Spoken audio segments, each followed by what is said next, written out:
IDontWorkHereLady, Episode 11. Karen thought I, a teenager, was a librarian, not meta, can't find other flares. Because it is important to the story, I'm a 16-year-old female. I don't even look like an adult or an older teen. So, this happened a few months ago at the end of the school year. I was volunteering for service hours in the school's library by scanning returned textbooks and sorting them into piles. I was wearing an NHS, National Honors Society polo because I have to wear it to identify myself as a student volunteer. This lady Karen walks into the library and walks up to me looking angry. Karen, excuse me. Me, yes. May I help you? I'm not going to pay a fine that I'm not responsible for. Asterisk waves paper in my face, asterisk. I'm really sorry, but I can't help you, I'm just a student volunteering here. One of the librarians is in her office right now if you want me to get them for you. This issue is about textbook charges and you are clearly in charge of that. My daughter returned her textbook and the school is still fining me for it. I'm sorry, I'll get the librarian to help you. Don't just walk away from me like that. I'm a customer. Yes, she said customer. After I got the librarian's attention, she started to help with the Karen situation. She complained about racism, both Karen and I are white, so how, and disrespect from an employee, and her textbook dilemma for a solid 5 minutes before the librarian could get a word in to say that I was not an employee. Thankfully the situation was resolved shortly after. Turns out that Karen's daughter did return the textbook, but it had a huge coffee stain all over the inside pages that was not there when the book was handed out. The paper regarding the fine clearly said, damage fines, and specified that the book was stained heavily. Karen still had to pay the fine. Apparently she thought she had to pay for a missing book. If someone says you've called a wrong number, you probably have. Our house telephone number used to be 1 digit off the number for a local garden center. Unsurprisingly, we often got people calling us by mistake. We didn't really mind, because it was quite funny, and the caller usually got a laugh out of it as well. But not Karen. When I explained to her that she hadn't actually called the garden center, she explained to me that she most certainly had. Well, who was I to argue? As they say, the customer is always right.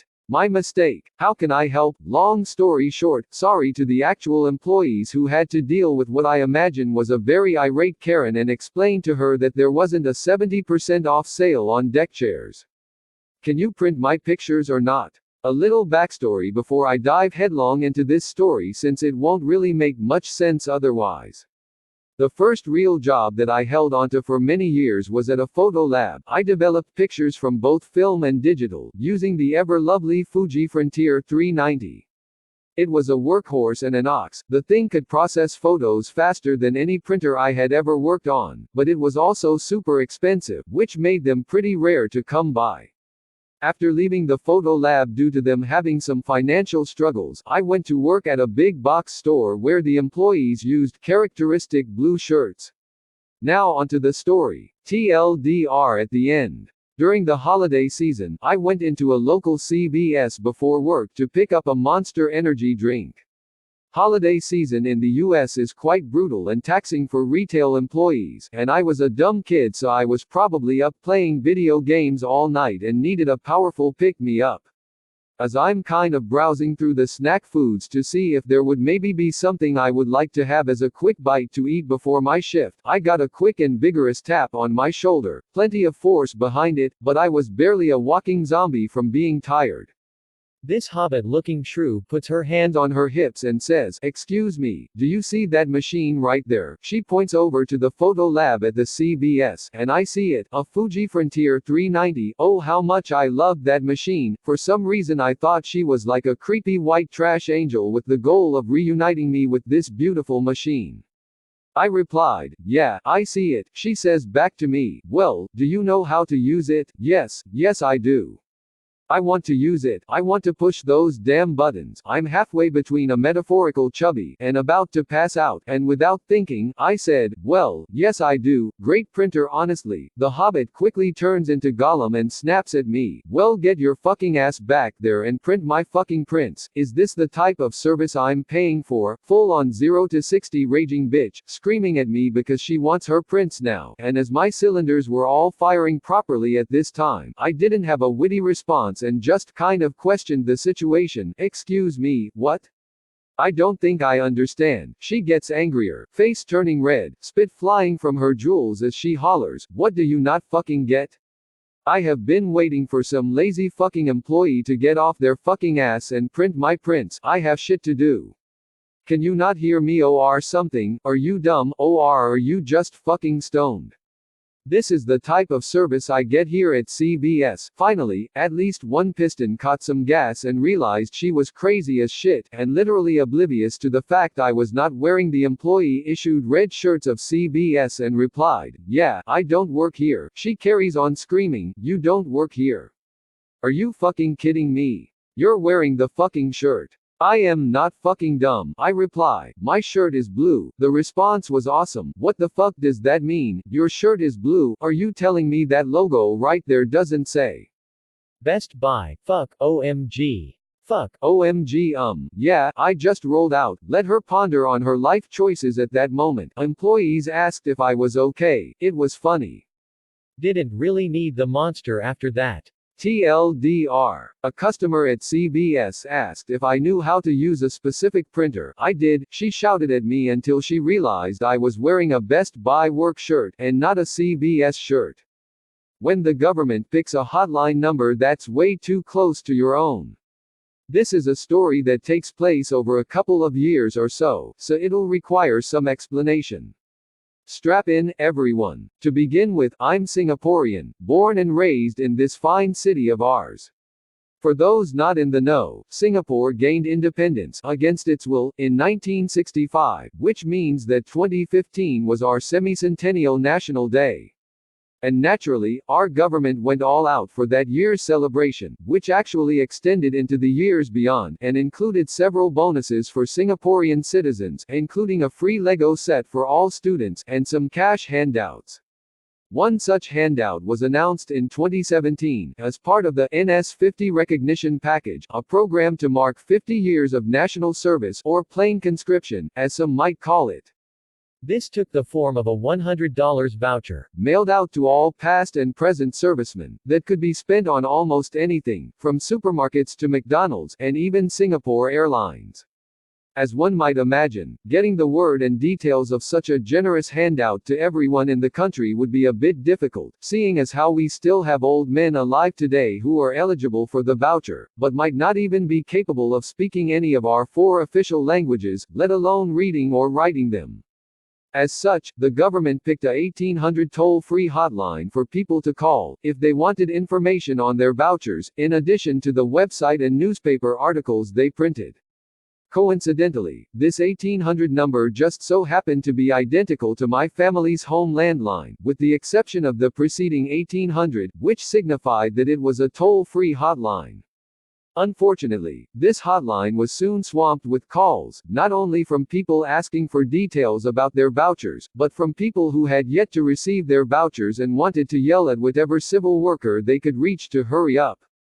But for the particularly phone literate and ingenious, there was a ray of hope. If they replaced the 1800 string with a certain other number, they might be able to reach the hotline and circumvent the 1800 numbers queue.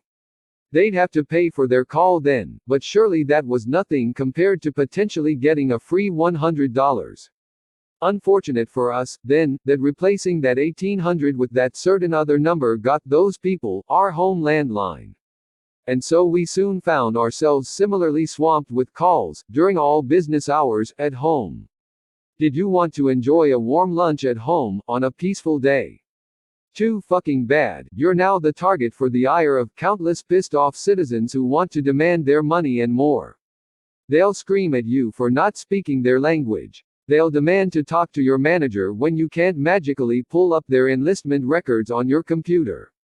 When you tell them you've got the wrong number, they'll apologize, hang up, and dial your number again, somehow expecting a different result.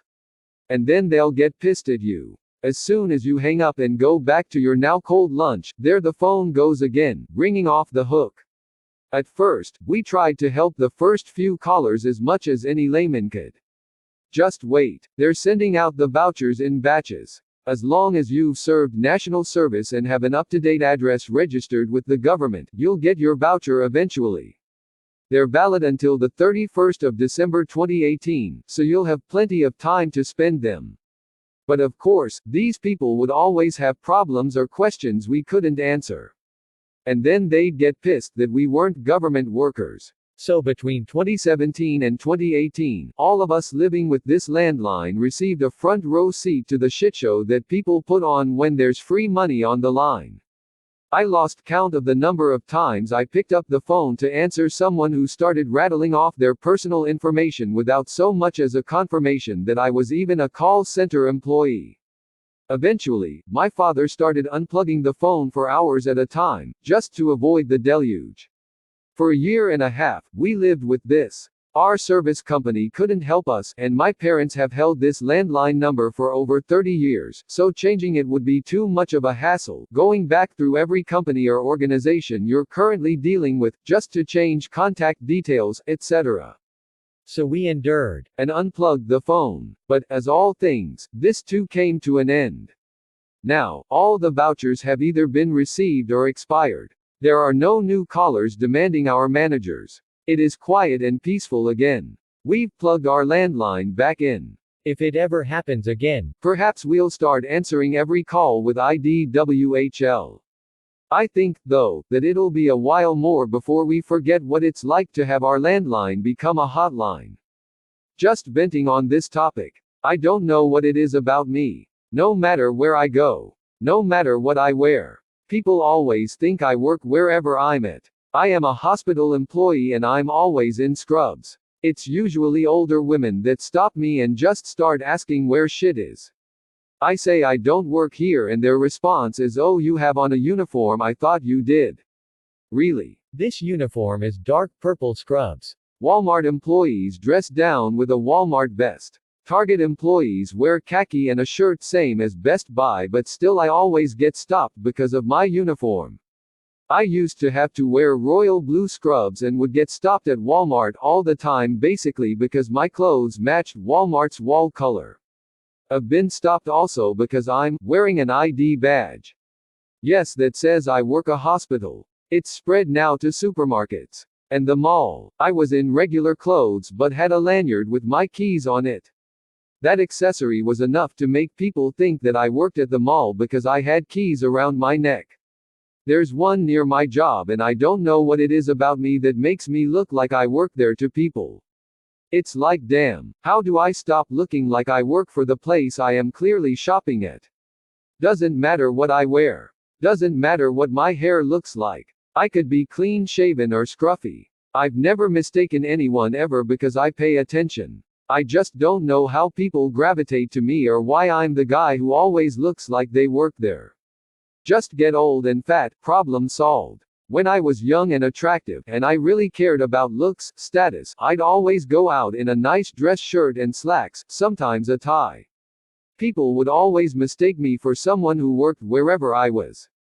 It happened weekly. Now I'm old, disheveled, and gained a prominent belly. This never happens to me anymore, winking face.